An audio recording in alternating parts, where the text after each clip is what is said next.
Hi guys, welcome back to our channel. നമ്മളിപ്പോൾ കണ്ടുകൊണ്ടിരിക്കുന്ന new ഡ്രാമയുടെ next പാർട്ടുമായിട്ടാണ് ഞാൻ നിങ്ങളിലേക്ക് എത്തിയിട്ടുള്ളത്. അപ്പോൾ നമുക്ക് വേഗം വീഡിയോയിലേക്ക് പോകാം. ഇപ്പോൾ 3 പേരും കൂടി നേരെ ഒരു ഷോപ്പിലേക്ക് ചെന്നിരിക്കും. അപ്പോൾ ബോയ്, നിനക്ക് റൂം കണ്ടെത്താനായിട്ട് നിന്നെ ഹെൽപ്പ് ചെയ്തത് ഷായാണല്ലേ എന്ന് പറഞ്ഞ് ലിയോ ഭയങ്കര ഹാപ്പി ആയിട്ടിരിക്കും. അപ്പൊ തന്നെ ബോയും അവൻ എന്നെ ഹെൽപ്പൊക്കെ ചെയ്തു, പക്ഷേ ഭയങ്കരമായിട്ട് ശല്യപ്പെടുത്തുകയും ചെയ്തെന്ന് പറയും.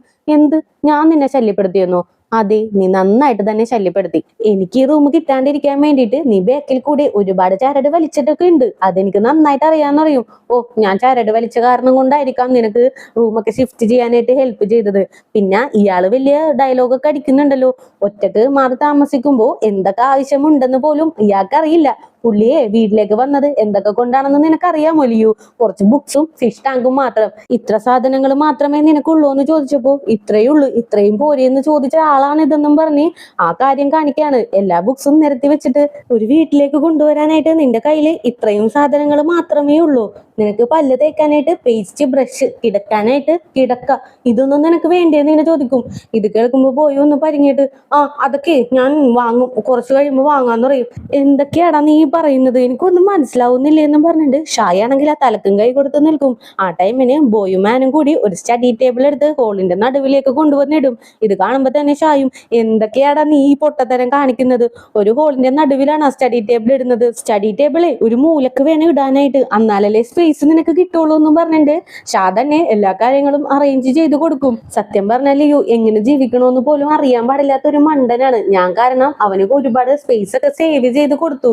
സത്യത്തിൽ ഇവനൊക്കെ എന്തിനാണ് ഒറ്റക്ക് താമസിക്കുന്നത് എന്ന് പോലും എനിക്കറിയാൻ പാടില്ല. ഞാൻ അവന് ഹെൽപ്പ് ചെയ്തില്ലായിരുന്നെങ്കിൽ ശരിക്കും പൊട്ടത്തരൊക്കെ അവൻ കാണിച്ചു വെച്ചേനെന്ന് പറയും. ഇത് കേൾക്കുമ്പോ പോയും, എങ്ങനെ ജീവിക്കണമെന്നൊക്കെ എനിക്കറിയാം, നീ എന്നെ ഹെൽപ്പ് ഒന്നും ചെയ്യേണ്ട ആവശ്യമൊന്നുമില്ല. ലാസ്റ്റ് നൈറ്റ് തന്ന ആ ബെഡ്ഷീറ്റും പില്ലോയൊക്കെ ഉണ്ടല്ലോ, നീ ഇവനെ എടുത്തോണ്ട് പോയിക്കോന്ന് പറയും. ഓക്കെ, ഞാൻ എടുത്തോണ്ട് പോയിക്കോളാം. എന്തായാലും നിനക്ക് കിടക്കാനായിട്ടേ നീ ഒരെണ്ണം വാങ്ങ്, അതിനുശേഷം ഞാൻ എടുത്തുകൊണ്ട് പോയിക്കോളാന്ന് ഷായും പറയും. ഇവര് രണ്ടുപേരും കൂടി അടിപിടി കൂടുന്ന കാണുമ്പോ ലിയുനാണെങ്കിലും വല്ലാണ്ട് ചിരിയൊക്കെ വരും. നിങ്ങൾ എന്തായാലും കുഞ്ഞു കുട്ടികളെ പോലെ തല്ലൊന്നും പിടിക്കണ്ട, നിങ്ങൾ നല്ല ഫ്രണ്ട്സ് ആണെന്ന് എനിക്ക് മനസ്സിലായി എന്ന് പറയും. ഇത് കേൾക്കുമ്പോ രണ്ടുപേരും ഒരുമിച്ച്, ഇവനൊന്നും എന്റെ ഫ്രണ്ട് അല്ല എന്ന് പറയും. ഓക്കെ, ഞാൻ എന്തായാലും ഈ കാര്യം എടുത്ത് ഇടുന്നില്ല.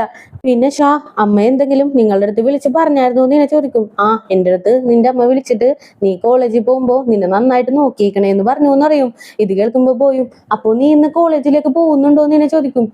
ഞാൻ പോകുന്നുണ്ട്. ഒരു പ്രോബ്ലം കണ്ട് പേടിച്ചോടാനൊന്നും എനിക്കിനി വയ്യ. ഒരു പ്രോബ്ലം കണ്ട് പേടിച്ചോടിക്കഴിഞ്ഞാല് വീണ്ടും വീണ്ടും ഓരോ പ്രോബ്ലം ആയിട്ട് വന്നുകൊണ്ടേയിരിക്കും. അങ്ങനെ ഇനി പേടിച്ചോടാനൊന്നും ഞാനില്ല, അത് ഫേസ് ചെയ്യാൻ പോവാണ്.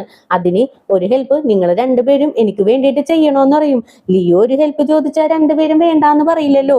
രണ്ടുപേരും ഉടനടി തന്നെ ഞാൻ ഹെൽപ്പ് ചെയ്തോളാന്ന് പറയും. അങ്ങനെ സീൻ കട്ട് ചെയ്താല് കാറിലേക്ക് ഒരുപാട് സാധനങ്ങൾ രണ്ടുപേരും കൂടി എടുത്ത് വെച്ചോണ്ടിരിക്കുകയാണ്. അതിനിടയിൽ ലിയു ഈ കാര്യം പറഞ്ഞപ്പോ ഞാൻ വിചാരിച്ചത് 2-3 തവണ നമ്മള് കോളേജിലേക്കും ഇങ്ങോട്ടും പോയി വരേണ്ടി വരുമെന്നാണ്. എന്തായാലും ഒറ്റടിക്ക് തന്നെ കാര്യമൊക്കെ കഴിഞ്ഞല്ലോ, എന്തായാലും നന്നായി എന്നറിയും. അതിനെ നീ ആദ്യം എന്റെ അടുത്താണ് താങ്ക്സ് പറയേണ്ടത്. ലിയു ഈ കാര്യം പറഞ്ഞപ്പോ ആനിന്റെ കാര്യമാണ് എനിക്ക് ഓർമ്മ വന്നത്. ആനിന്റെ വണ്ടി വലുതാണെന്ന് എനിക്ക് മനസ്സിലായി. അപ്പൊ തന്നെ ആനിന്റെ വണ്ടിയും കൊണ്ട് ഞാൻ വന്നില്ലേ, അപ്പോ ഞാനാണ് ജീനിയസ് എന്ന് പറയും. അങ്ങനെയാണെങ്കിൽ ഞാനും ജീനിയസ് തന്നെയാണ്. ലിയു ഐഡിയ പറഞ്ഞപ്പോ തന്നെ കുറച്ച് സമയത്തിനുള്ളില് ഞാൻ ഇത്രയും സാധനങ്ങൾ ഒപ്പിച്ചില്ലേ, അപ്പൊ ഞാൻ ജീനിയസുമാണ്. നീ എന്റെ അടുത്ത് താങ്ക്സും പറയണോന്ന് പറയും. അങ്ങനെ രണ്ടുപേരും ഒന്നും രണ്ടും പറഞ്ഞ് നേരെ കാറിലേക്ക് കയറിയിരിക്കും. ഇപ്പൊ ബോയാണ് ഡ്രൈവ് ചെയ്യാനായിട്ട് പോകുന്നത്. ആ ടൈമിന് ഷായും തിരിഞ്ഞ് ബാക്കിലുള്ള പ്രൊഡക്റ്റ് ഒക്കെ ഒരു ഫോട്ടോയും എടുത്തിട്ട്, എന്തായാലും ഈ ഫോട്ടോ മിസ് റോസിന് അയച്ചു കൊടുക്കണോന്ന് പറയും.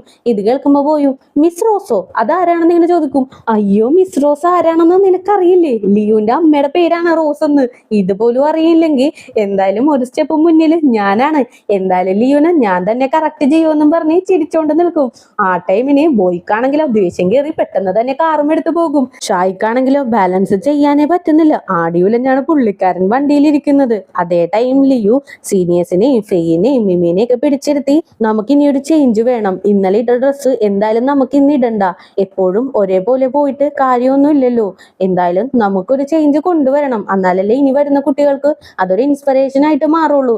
നമുക്കതുകൊണ്ട് ഈ ഡ്രസ്സ് ചേഞ്ച് ചെയ്യാന്ന് പറയും. അപ്പൊ തന്നെ സീനിയറും, ഇത് നടക്കുമെന്ന് തോന്നുന്നില്ല, നമ്മുടെ സീനിയേഴ്സ് എന്തായാലും ഇതിന് സമ്മതിക്കില്ല.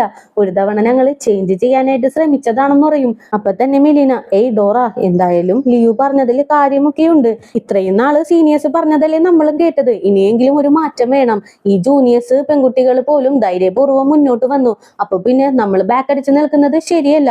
നമുക്കും ഇവരെ സപ്പോർട്ട് ചെയ്യാന്ന് പറയും. അപ്പൊ തന്നെ ഡോറയും, നീ എന്റെ കൂടെ ഉണ്ടെങ്കിൽ ഞാനും നിന്റെ കൂടെ നിന്നോളാന്ന് പറയും. ഇത് കേട്ട് എല്ലാവരും ഭയങ്കര ഹാപ്പി ആയിട്ട് നിൽക്കും. പക്ഷേ ഫെയ് മാത്രം ഭയങ്കര വിഷമിച്ച് ആക്ട് ചെയ്തൊക്കെ നിൽക്കുവാണ്. എന്ത് പറ്റി ഫെയ്, നീ എന്തിനാ ഇത്രക്ക് സങ്കടപ്പെടുന്നതെന്ന് ചോദിക്കും. സോറി, ഞാൻ കാരണമല്ലേ നിങ്ങൾ ഇത്രയും സ്ട്രഗിൾ ചെയ്തത്, അതോർത്തിട്ടുള്ള സങ്കടമാണ് എനിക്കെന്നും പറഞ്ഞ് നല്ല രീതിക്ക് ആക്ട് ചെയ്തോണ്ടിരിക്കും. ഇനി നീ എന്തായാലും സങ്കടപ്പെടണ്ട, ഇപ്പൊ നമുക്ക് അതിനെല്ലാത്തിനും ഒരു സൊല്യൂഷൻ കിട്ടിയില്ലെന്നും പറഞ്ഞിട്ട് ലിയും ഫെയ്യിനെ ആശ്വസിപ്പിച്ചോണ്ടിരിക്കും. അതിനിടയിൽ മെലീന, അല്ല ലിയു, നീ പറഞ്ഞ സാധനങ്ങളൊന്നും കണ്ടില്ലല്ലോ, അതൊക്കെ എവിടെയെന്ന് ചോദിക്കും. ദേ ഇപ്പൊ കൊണ്ടുവരുമെന്ന് പറഞ്ഞു തീരുന്നതിന് മുമ്പ് തന്നെ ഷായും ബോയും കൂടി എല്ലാ തിങ്സും ആ ടേബിൾ മേലിട്ട് എടുത്തു വെക്കും. അങ്ങനെ എല്ലാവരും കൂടി ബോക്സ് ഒക്കെ തുറന്നു നോക്കും. ഓ സൂപ്പർ ലിയു, നിനക്ക് മാത്രമേ ഇത്രയും ഐഡിയ ഒക്കെ വരുള്ളൂ. എന്തായാലും നമ്മൾ ഇന്നൊരു കലക്കൂന്ന് പറയും. അപ്പൊ തന്നെ ഫെയ്യും, എന്തായാലും ഇത്രയ്ക്ക് യൂണിക് ആയിട്ടുള്ള ഐഡിയ ഒന്നും എനിക്കൊന്നും വരില്ല. നിനക്ക് എന്തായാലും അത്രയ്ക്കുള്ള തലയൊക്കെ ഉണ്ട്. നീ ആയിരിക്കും ഇന്ന് ഫേമസ് ആവാൻ പോകുന്നത്. നിന്നെ ഫേമസ് ആക്കുന്ന കാര്യം ഞാൻ ഏറ്റവും പറഞ്ഞിട്ട് ഫെയ്യാണെങ്കിൽ ലിയുനെ ഹഗ്ഗൊക്കെ ചെയ്ത് നിൽക്കും. പക്ഷെ ഇതൊക്കെ കണ്ടിട്ട് ബോയ്ക്കാണെങ്കിൽ എന്തോ ഒരു ഡൗട്ടൊക്കെ അടിക്കുന്നുണ്ട്. അങ്ങനെ സീൻ കട്ട് ചെയ്താല് മാർക്കും ഫ്രണ്ട്സും കൂടി ബൂത്തൊക്കെ അറേഞ്ച് ചെയ്തുകൊണ്ടിരിക്കുകയാണ്. അതിനിടയിൽ ആൻ വരും. എന്താടാ, ബൂത്തൊക്കെ അറേഞ്ച് ചെയ്ത് കഴിഞ്ഞോന്ന് ചോദിക്കും. ആ, അറേഞ്ച് ചെയ്ത് കഴിയാറായി. പക്ഷേ എനിക്ക് നല്ല തലവേദന എടുക്കുന്നുണ്ട്. ആവശ്യമില്ലാണ്ട് ആ ബോയുടെ കൂടെ മത്സരം വെച്ച് ഒരുപാട് കുടിച്ചു. ഇപ്പതേ എനിക്ക് ഒട്ടും വയ്യാന്ന് പറയും. നീ ഒരു കാര്യം മനസ്സിലാക്കണം, ഇങ്ങനെയുള്ള ഒരു കോമ്പറ്റീഷൻ ഒക്കെ വെക്കുമ്പോ സ്വന്തം കപ്പാസിറ്റി മനസ്സിലാക്കണം. എന്നിട്ട് വേണം കോമ്പറ്റീഷൻ ഒക്കെ വെക്കാനായിട്ട്. അല്ലെങ്കിൽ ഇതേ ഇങ്ങനെ ഇരിക്കുമെന്നും പറഞ്ഞ് മാർക്കിനെ നല്ല രീതിക്ക് കളിയാക്കിക്കൊണ്ടിരിക്കും. ആ ടൈമിന് ഷായും ബോയും കൂടി അങ്ങോട്ടേക്ക് വരും. ബോയ് നേരെ ആനിന്റെ കയ്യിലേക്ക് കാറിന്റെ കീ എടുത്ത് വെക്കും. അല്ലടാ ലിയോ എവിടെ, നിങ്ങളുടെ പ്ലാൻ ഇന്ന് സക്സസ് ആകുമോ എന്ന് ചോദിക്കും. എന്തായാലും നീ തന്നെ അത് കണ്ട് മനസ്സിലാക്കിക്കോന്നും പറഞ്ഞിട്ട് ബോയ് പയ്യെ തിരിഞ്ഞു നോക്കും. ആ ടൈമിന് മിമിയും ഫെയ്യും ലിയും കൂടി ഒരു യൂണിക്കോണ്ട ബലൂൺ പോലുള്ള ഡ്രസ്സൊക്കെ ഇട്ട് ഭയങ്കര ക്യൂട്ടായിട്ടൊക്കെ നടന്നു വരും. പക്ഷെ ഇത് കാണുമ്പോൾ സീനിയേഴ്സിന് ഇഷ്ടപ്പെടില്ല. ഇതെന്ത് കോസ്റ്റ്യൂമാണ് ഇങ്ങോട്ടേക്ക് ഇട്ടിട്ട് വന്നേക്കുന്നത്, ഇതൊന്നും ഇവിടെ പറ്റില്ല. ഇന്നലെ ഇട്ട അതേ ഡ്രസ്സ് തന്നെ ഇട്ടുകൊണ്ട് വരണമെന്ന് പറയും. അപ്പൊ തന്നെ മെലീനയും വന്നിട്ട്, ഇന്നലെ ഇട്ട പോലുള്ള ഡ്രസ്സ് എന്തായാലും ഇന്നിടില്ല, എന്തായാലും ഒരു ചേഞ്ച് കൊണ്ടുവരണം. അതിന് വേണ്ടിയിട്ട് ഞങ്ങൾ ഇതാണ് തെരഞ്ഞെടുത്തതെന്ന് പറയും. ഇല്ല ഇല്ല, ഇതൊന്നും പറ്റില്ല. ഇങ്ങനെ ക്യൂട്ടായിട്ടുള്ള ഡ്രസ്സൊക്കെ ഇട്ട ആളുകളെ അട്രാക്ട് ചെയ്യാനായിട്ട് പറ്റില്ല. അതിന് ഇന്നലെ ഇട്ട പോലുള്ള ആ സെക്സി ആയിട്ടുള്ള ഡ്രസ്സ് തന്നെ വേണം, അല്ലെങ്കിൽ ആളുകൾ ഇങ്ങോട്ടേക്ക് വരില്ല എന്ന് പറയും. അപ്പൊ തന്നെ മെലീനയും, വരും, എന്തായാലും വരും. അതിന് വേണ്ടിയിട്ട് ദേ ഈ 2 ഡ്രിങ്ക്സും കൂടി നമ്മൾ അതിൽ ആഡ് ചെയ്താൽ മതി എന്നും പറഞ്ഞിട്ട് 2 റെസിപ്പി എടുത്തു കൊടുക്കും. ഇല്ല, ഒരു ചാൻസും ഇല്ല.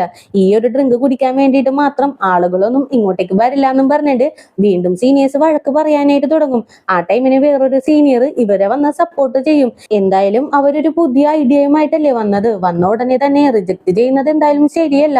അവർക്ക് എന്തായാലും നമുക്കൊരു ടൈം കൊടുക്കാം. ഈവനിങ് വരെ നമ്മൾ വെച്ച ആ ടാർഗറ്റ് അച്ചീവ് ചെയ്യുവാണെങ്കിൽ നമുക്കിത് കണ്ടിന്യൂ ചെയ്യാം. അല്ലെങ്കിൽ നമുക്ക് പഴയ ഡ്രസ്സ് തന്നെ ഇടിയിച്ചാൽ പോരെ. നമുക്ക് എന്തായാലും അവർക്കൊരു ചാൻസ് കൊടുക്കാന്നറിയും. അങ്ങനെ എല്ലാവരും അതിന് ഓക്കെ അടിക്കും. എന്തായാലും ഈവനിങ്ങിനുള്ളിൽ ഞങ്ങൾ വെച്ച ടാർഗറ്റ് നിങ്ങൾ അച്ചീവ് ചെയ്തില്ലെങ്കിൽ പഴയ പോലെ ഇന്നലെ ഇട്ട അതേ ഡ്രസ് ഇട്ട് ഇവിടെ പെർഫോം ചെയ്യേണ്ടി വരൂട്ടാന്ന് പറയും. ഓക്കെ എന്നും പറഞ്ഞിട്ട് സീനിയേഴ്സും ഭയങ്കര കോൺഫിഡന്റ് ആയിട്ട് നിൽക്കുവാണ്. അങ്ങനെ ഇവരുടെ ബൂത്തും ഓപ്പൺ ചെയ്യും. ഇവര് പ്രതീക്ഷിച്ച പോലെ ഒരു കസ്റ്റമേഴ്സും ഇവരുടെ ബൂത്തിലേക്കൊന്നും വരുന്നില്ല. ഓരോരുത്തർ വന്നിട്ട് ഇന്നലെ ഉണ്ടായിരുന്ന ആ ക്യൂട്ട് ഗേൾസ് ഒക്കെ എന്തേ, അവരെവിടെ പോയി, അവരെവിടെയെങ്കിലും കാണുന്നില്ലല്ലോ എന്നും പറഞ്ഞ് പുലമ്പിക്കൊണ്ടിരിക്കുകയാണ്. ഇത് കേൾക്കുമ്പോൾ സീനിയേഴ്സും, കണ്ട നിങ്ങളുടെ ഐഡിയ എന്തായാലും ഇവിടെ ഏൽക്കില്ല. ഇവിടെ വരുന്ന കസ്റ്റമേഴ്സിനൊക്കെ സെക്സി ആയിട്ടുള്ള ഗേൾസിനെയാണ് ആവശ്യം, അല്ലാണ്ട് ഇങ്ങനെ ക്യൂട്ടായിട്ട് നിൽക്കുന്ന ഗേൾസിനെ അല്ല. മര്യാദക്ക് അവരോട് പോയിട്ട് ഡ്രസ്സ് ചേഞ്ച് ചെയ്തിട്ട് വരാൻ പറയുമെന്നും പറഞ്ഞ് മെലീനയുടെ അടുത്ത് പറഞ്ഞുകൊണ്ടിരിക്കും. ആ ടൈമിന് ഷായും ലിയും ബോയും കൂടി ഓരോ പെർഫ്യൂമുമായിട്ട് മുന്നോട്ട് നടന്നു വരും. ആക്ച്വലി കസ്റ്റമേഴ്സിനെ അട്രാക്ട് ചെയ്യിപ്പിക്കാൻ വേണ്ടിയിട്ടുള്ള ലിയുവിന്റെ ഒരു ഐഡിയ ആണിത്. ഈ ഒരു പ്ലാൻ ഓൾറെഡി സീനിയേഴ്സിന്റെ അടുത്തൊക്കെ ലിയു നേരത്തെ തന്നെ പറഞ്ഞിട്ടുണ്ട്. എങ്ങനെയാണെന്നാല് നമ്മൾ ഭയങ്കരമായിട്ട് വിശന്നിരിക്കുമ്പോൾ നമുക്ക് ഏറ്റവും ഇഷ്ടമുള്ള ഒരു ഫുഡിന്റെ സ്മെല്ല് വന്നാല് നമ്മൾ ആ ഷോപ്പിലേക്ക് കയറും. എന്നിട്ട് ഇഷ്ടമുള്ള ഫുഡ് തന്നെ എത്ര ക്യാഷ് കൊടുത്തിട്ടാണെങ്കിലും നമ്മൾ ആ ഫുഡ് വാങ്ങിച്ചു കഴിക്കും. അപ്പോൾ സ്മെല്ലാണ് ഒരു ഇമ്പോർട്ടന്റ് ഫാക്ടർ. അപ്പോൾ നമ്മൾ ഈ ഫ്രേഗ്രൻസ് വെച്ചിട്ട് ഓരോ ടേബിളിലും സെറ്റ് ചെയ്യാം. കസ്റ്റമേഴ്സ് ഈ സ്മെല്ല് ഇഷ്ടപ്പെട്ട് എന്തായാലും ടേബിളിലേക്ക് വരും. നമ്മുടെ ഫുഡ് നല്ലതാണെന്ന് വിശ്വസിച്ച് അവർ കഴിക്കുകയും ചെയ്യും. അങ്ങനെ നമുക്ക് ക്യാഷും എൻ ചെയ്യാന്ന് പറഞ്ഞിട്ടുണ്ട്. ആ ഒരു ഐഡിയ വെച്ചിട്ട് 3 പേരും 3 ടേബിളിലേക്ക് പെർഫ്യൂംസ് ഒക്കെ സെറ്റ് ചെയ്ത് വെക്കും. ആദ്യം തന്നെ സ്മെല്ലില് അട്രാക്ട് ആയിട്ട് കുറച്ച് ഗേൾസ് ആണ് വരുന്നത്.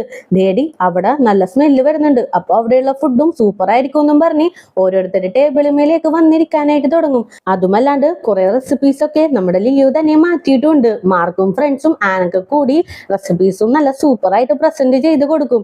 ഇതെല്ലാം കഴിച്ച് എല്ലാവർക്കും ഭയങ്കര ഹാപ്പി ആകും. അങ്ങനെ ഈ ബൂത്തിലേക്ക് ഒരുപാട് ആളുകൾ വരാനും തുടങ്ങും. ഫോട്ടോഗ്രാഫേഴ്സും ഒരുപാട് ഇൻഫ്ലുവൻസേഴ്സ് ഒക്കെ വന്ന് സോഷ്യൽ മീഡിയയിൽ നല്ല റിവ്യൂസ് ഒക്കെ ഇട്ട് തുടങ്ങും. ആ ടൈമിന് സീനിയേഴ്സിന്റെ അടുത്തേക്ക് മെലീന ചെല്ലും. കണ്ടോ, ഒരുപാട് കസ്റ്റമേഴ്സ് ഒക്കെ വരുന്നുണ്ട്, ഞങ്ങളുടെ ഐഡിയ എന്തായാലും വേസ്റ്റ് ആയില്ല എന്ന് പറയും. എന്തായാലും എന്താണ്, ഈവനിങ് വരെയല്ലേ ടൈമുള്ളൂ, ടാർഗറ്റ് അച്ചീവ് ചെയ്തില്ലെങ്കിൽ ഇന്നലെ ഇട്ട അതേ ഡ്രസ്സ് തന്നെ ഇടേണ്ടി വരുമെന്ന് പറയും. എന്തായാലും താൻ പേടിക്കണ്ട, വൈകുന്നേരത്തിന് മുമ്പ് തന്നെ ഞങ്ങൾ എന്തായാലും ടാർഗറ്റ് അച്ചീവ് ചെയ്യും. കസ്റ്റമേഴ്സ് ഒക്കെ വരുന്ന വരവ് കണ്ടോ, താനൊന്ന് അങ്ങോട്ട് നോക്കുന്ന പറയും. നോക്കുമ്പോഴാണെങ്കിലോ ഫോട്ടോഗ്രാഫേഴ്സ് ഒക്കെ ഒരുപാട് ഫോട്ടോസ് നമ്മുടെ ഗേൾസിന്റെ കൂടെ നിന്ന് എടുക്കുന്നുണ്ട്. എന്തായാലും നിങ്ങളുടെ ബൂത്ത് സൂപ്പർ ആയിട്ടുണ്ട്, വെറൈറ്റി തീമാ കൊടുത്തിട്ടുള്ളത്. ഇന്ന് എന്തായാലും നിങ്ങൾക്ക് കസ്റ്റമേഴ്സിന്റെ ചാകരയായിരിക്കും എന്നും പറഞ്ഞിട്ട് ഇവരെ ഭയങ്കരമായിട്ട് ഓരോരുത്തരും ഇങ്ങനെ പൊക്കാനായിട്ട് തുടങ്ങും. ഇത് കണ്ടിട്ട് ആ സീനിയറിന് കുറച്ച് ടെൻഷനൊക്കെ ആവുന്നുണ്ട്. ആ ടൈമിന് ബോയ് അങ്ങോട്ടേക്ക് നടന്നു വരും. മെലീന ലിയുന്റെ അടുത്തേക്ക് ഒന്ന് ചെല്ലാമോ എന്ന് ഇങ്ങനെ ചോദിക്കും. ഞാൻ പോവാന്നും പറഞ്ഞിട്ട് മെലീന പയ്യ അവിടെ നിന്ന് നടക്കും. ആ ടൈമിന് ആ സീനിയർ, അല്ല ബോയ്, പുതിയ ഡ്രിങ്ക്സ് ഒക്കെ എങ്ങനെയുണ്ട്, വല്ല ടേസ്റ്റ് ഉണ്ടോ എന്ന് ഇങ്ങനെ ചോദിക്കും. ടേസ്റ്റ് ഉണ്ടോന്നേ താങ്കളുടെ ഫ്രണ്ട്സിന്റെ അടുത്ത് തന്നെ ചോദിക്ക്, ദേ അവരവിടെ മാറി നിന്ന് എല്ലാ ഡ്രിങ്ക്സും ടേസ്റ്റ് ചെയ്തോണ്ടിരിക്കുവാണെന്ന് പറയും. പുള്ളിക്കാരൻ നോക്കുമ്പോഴോ പുള്ളിക്കാരന്റെ 2 ഫ്രണ്ട്സ് മാറി നിന്ന് ഓരോ ഡ്രിങ്ക്സും ടേസ്റ്റ് ചെയ്ത് സൂപ്പർ ആണെന്നൊക്കെ പറഞ്ഞുകൊണ്ടിരിക്കാണ്. ഇതും കൂടി കേട്ട് കഴിയുമ്പോൾ പുള്ളിക്കാരന് നല്ല രീതിക്ക് കുരുപൊട്ടും. അങ്ങനെ സീൻ കട്ട് ചെയ്താല് ബോയ് ബൂത്തിൽ നിൽക്കുമ്പോ നമ്മുടെ ലിയോ അടുത്തേക്ക് വരും. എങ്ങനെയുണ്ട് ബോയ് കളക്ഷൻ ഒക്കെ, ഇന്നലത്തെ പോലെ ആയോ എന്ന് ഇങ്ങനെ ചോദിക്കും. ഇന്നലത്തെ അത്രയൊന്നും ആയിട്ടൊന്നുമില്ല, എന്തായാലും കുറച്ച് സമയത്തിനുള്ളിൽ തന്നെ ആകും, അതെനിക്ക് നല്ല ഉറപ്പാണ്. അല്ല ലിയോ, നിനക്ക് ദാഹിക്കുന്നുണ്ടോ, വെള്ളം വേണോന്നും ചോദിച്ചു ഒരു ബോട്ടിലെടുത്ത് നീട്ടും. വേണ്ട ബോയ്, എനിക്ക് വെള്ളം വേണ്ട, ഓൾറെഡി ഷായ് എനിക്ക് തന്നോന്നും പറഞ്ഞ് ബായൊക്കെ പറഞ്ഞ് ലിയോ അവിടെ നിന്ന് പോകും. ബോയ്ക്കാണെങ്കിലോ കുരുപൊട്ടി ഷായിനെ തിരിഞ്ഞു നോക്കും. ഷായ ആണെങ്കിൽ അവന്റെ അരയിൽ തന്നെ ഒരു ബോട്ടിലും തൂക്കിയിട്ടാണ് നടക്കുന്നത്. ദൈവമേ, ഇവന്റെ കൂടെ മുട്ടിയിട്ട് എനിക്കൊന്നും മുന്നിലേക്ക് പോവാൻ പോലും പറ്റുന്നില്ലല്ലോ എന്നും പറഞ്ഞിട്ട് ബോയ് ആണെങ്കിൽ ഹാർട്ട് ബ്രേക്ക് ആയിട്ട് നിൽക്കാണ്. ആ ടൈമിന് ആൻ ബോയുടെ അടുത്തേക്ക് വരും. എന്താടാ, നിന്റെ നിൽപ്പ് കണ്ടിട്ട് നീ ഒരു സ്റ്റെപ്പ് ബാക്കിലാണെന്നാണല്ലോ തോന്നുന്നതെന്ന് ഇങ്ങനെ ചോദിക്കും. നീ എന്നെ ദേഷ്യം പിടിപ്പിക്കാണ്ട് ഈ കാര്യം വിട്ടുകളാന്ന് പറയും. എന്തായാലും നീ ഒരു കാര്യം മനസ്സിലാക്ക്, നീ ലിയോന്റെ മേത്ത് കണ്ണ് വെക്കുന്നതിനും കൂടുതലായിട്ട് ഫെയ്യുടെ മേത്ത് കണ്ണ് വെക്കുന്നുണ്ട്, അതുകൊണ്ടാണ് നീ ഇങ്ങനെ ബാക്കിലേക്ക് പോകുന്നതെന്ന് പറയും. അതെന്താ നീ അങ്ങനെ പറഞ്ഞത്, ഞാൻ ഫെയ്യുടെ മേത്ത് കണ്ണ് വെച്ചെന്നു, അതാരാ പറഞ്ഞെന്ന് ഇങ്ങനെ ചോദിക്കും. നീ അവളെ തന്നെ നോക്കുന്നത് ഞാനും കൂടി കണ്ടുകൊണ്ട് നിൽക്കുവാണ്, അതുമല്ലാണ്ട് മാർക്കും പറയുന്നുണ്ട് നീ ഇന്ന് മുഴുവനും ഫെയ്യുടെ മേത്താണ് നോക്കിക്കൊണ്ടിരുന്നേന്ന്. അവനാണെങ്കിലും അതിൽ വല്ലാത്ത കുരുപൊട്ടി നിൽക്കുവാണെന്ന് പറയും. ഞാൻ അതിന് അവളെ നോക്കിക്കൊണ്ട് നിൽക്കുന്നത് എനിക്ക് അവളോട് ലവ് ഒന്നും ഉണ്ടായിട്ടല്ല. ഫെയ് ഇന്ന് റൂമിൽ വെച്ചിട്ട് ലിയുന ഫേമസ് ആക്കുമെന്നൊക്കെ പറയുന്നുണ്ടായിരുന്നു. അത് കേട്ടപ്പോ എനിക്ക് എന്തോ ഒരു ഡൗട്ട് അടിച്ചു. ഓൾറെഡി അവളെ നിനക്കറിയാലോ, ഭയങ്കര കണ്ണിങ് ആയിട്ടുള്ള ഒരാളാണ്.